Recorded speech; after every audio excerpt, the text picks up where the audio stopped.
The ANC is battling financial difficulties ahead of what people have termed the watershed elections. On this, we are now joined via video link by Dr Levy Ndou to unpack the ANC's financial difficulties and its impact on the elections next year. Well, Dr Ndou, thank you so much for your time this afternoon. Let's now go into those statements that were made by the ANC, of course, now saying and putting the blame on junior staff, saying the leadership is absolved at this decision-making. What do you make of the statements that were made by the SG and also just the financial difficulties that this party is finding itself in?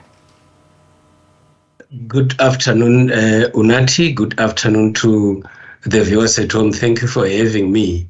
This is not a new matter.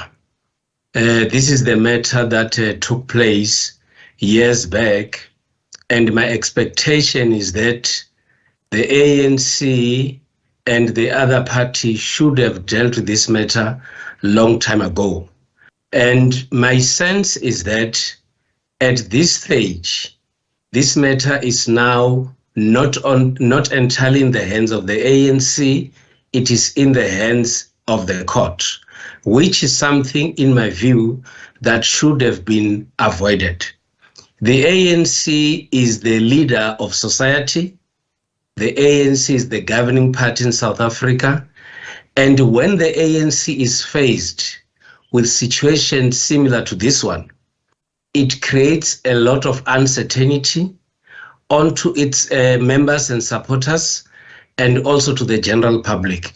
Because the ANC is the ruling party, it is therefore vulnerable for public scrutiny, and everything that happens inside the ANC or that affect directly the ANC would have to draw a lot of attention from the public. And if the ANC at this stage has financial issues, it would obviously have a huge impact as they approach the 2024 general elections. To, the emphasis, from Fikile Mbalula saying you cannot liquidate the ANC. The ANC is the oldest liberation party. He was almost cementing the power with which the ANC has. I mean, it is a ruling party, as you say. To what extent, then, does this tarnish the party in as far as it being the leading party in the country, of course, the governing party in the country, and, of course, looking at the elections next year, the impact, that this will have on the elections? This issue, in my view, has a negative impact on the ANC in the sense that the citizens of South Africa have given the ANC the mandate to run the country.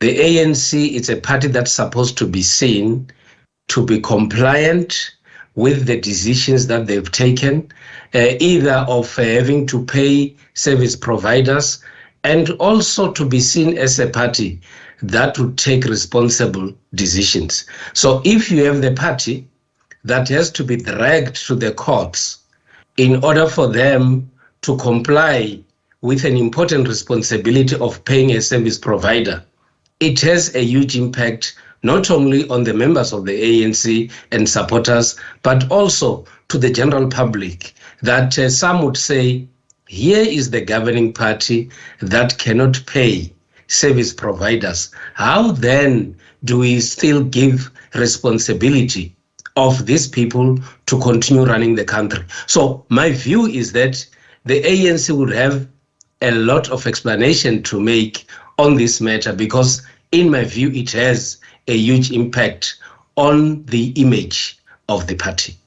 We've seen the ANC in a number of ways, particularly before an election. Just in terms of public trust, do you think that there will be a direct correlation in terms of what we are currently seeing now in terms of its finances to how people will vote come next year? When the ANC does its door-to-door campaign, their volunteers and their leaders will still have to provide a clear answer on why are they in this kind of a situation today with a company that is saying that they've not been paid their money.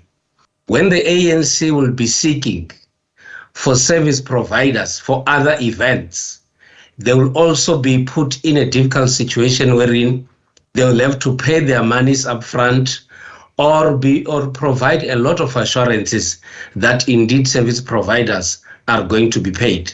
Apart from many other questions that the ANC would have to answer to the general public, this one is also going to feature. So the ANC has a lot of work, in my view, to do for their public relations exercise, because on numerous occasions, we're getting information that taints the image of the ANC rather than building it.